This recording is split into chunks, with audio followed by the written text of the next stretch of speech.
Now, spiritual practice has many, many forms and possibilities, and it's probably as varied as the number of people in this room. But let's start with the basic one. And one of the most fundamental and one of the ones that you can cultivate while walking around, while talking to others, having breakfast. And that is one of gratitude. So we need spiritual practice. Not less than we ever did, but more than we ever did. And one of the ways to counteract it is by this conscious attention on gratitude. To be grateful for what you have, or for your friends, or for the weather, or for the fact that you can still move your fingers, or whatever it is that you choose. Find something, many things, little things, big things, to be grateful for, to counteract this tendency. So, because our minds can go into the future and into the past and rest there, we can miss the humor of the day, can't we? We can be so concerned about, what might happen, and there is plenty that we can foresee that might happen, and we have plenty that has already happened. So unless we can begin to laugh at ourselves and at the world around us, I think we will tend to move toward anxiety and depression for that reason alone. So let's work on being funny.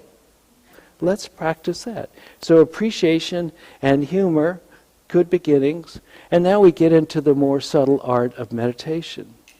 So meditation is the practice of letting your mind return to a more calm and present state. Sometimes it involves boredom. Sometimes it involves peace.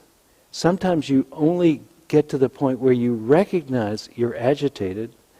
Sometimes you have bliss. Sometimes you see visions. Sometimes you hear things.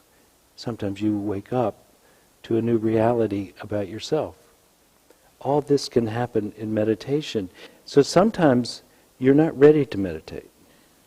If your mind is too disturbed to be able to sit in meditation for more than you can handle, then I don't recommend it. I recommend that what you do is you go to humor, attitude adjustment, doing something for other people, getting out of your own mind enough that there's some space for you to meditate. So if you're horribly disturbed, don't do a 10-day meditation retreat where you can't look at people or talk to people or eat when you want to, and all you can do is suffer inside your own mind. I don't recommend it. And this is not completely the humor side, but it was humorously terrible for me. But when you're in a normal state of mind, I think these long meditation retreats are really good for us.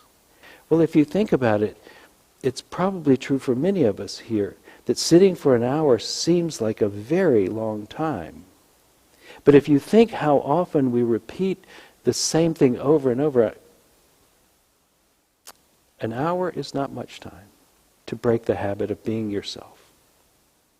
So let's see if we can extend our meditation time period, either by taking a deep dive for several days at a time, or by just gradually expanding how much time we give to meditation, so that our general state of being begins to be at that deeper flow state rather than at the agitated I must do or it is happening to me state.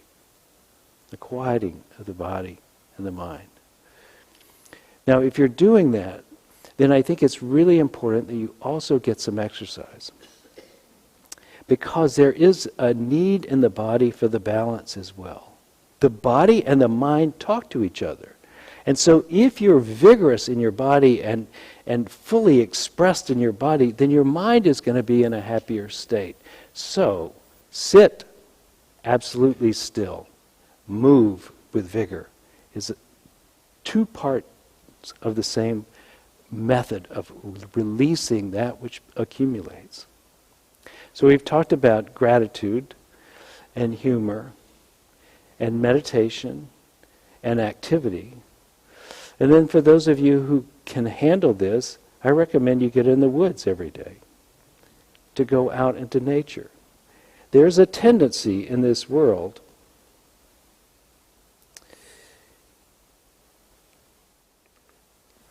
to feel the things that we have surrounded ourselves with. You begin to feel your environment. You are part of your environment.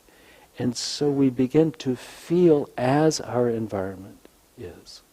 When you're in a place that is alive and healthy, you tend to feel alive and healthy. And the world is now not the other, but you are more part of it. And this realization that the whole of the globe, the whole of this living planet, when allowed, will live vigorously and joyously and robustly, and that if we realize that we are not outside and against, but part of and indeed a piece of that, then I think our whole system will begin to have our original rhythm, its liveliness restored.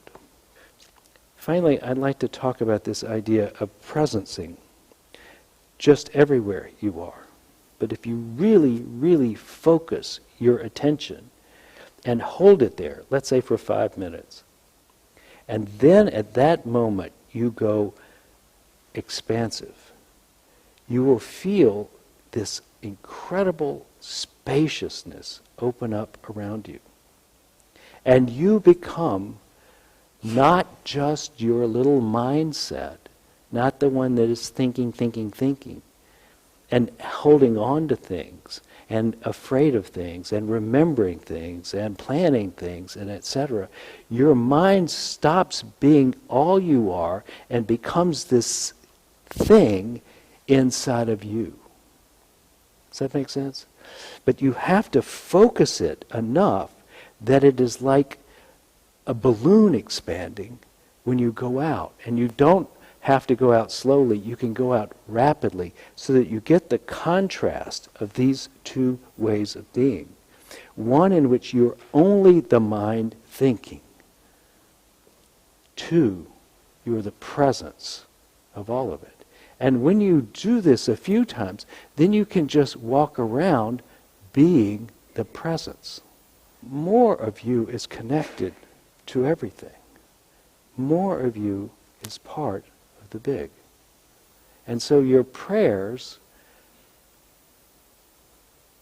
have a different feel to them. Your intentions have a different connection with all that. You now become more synonymous with that. And so as you pray and feel, so it seems it echoes it back much faster. So there are some ways to work on your spiritual practice.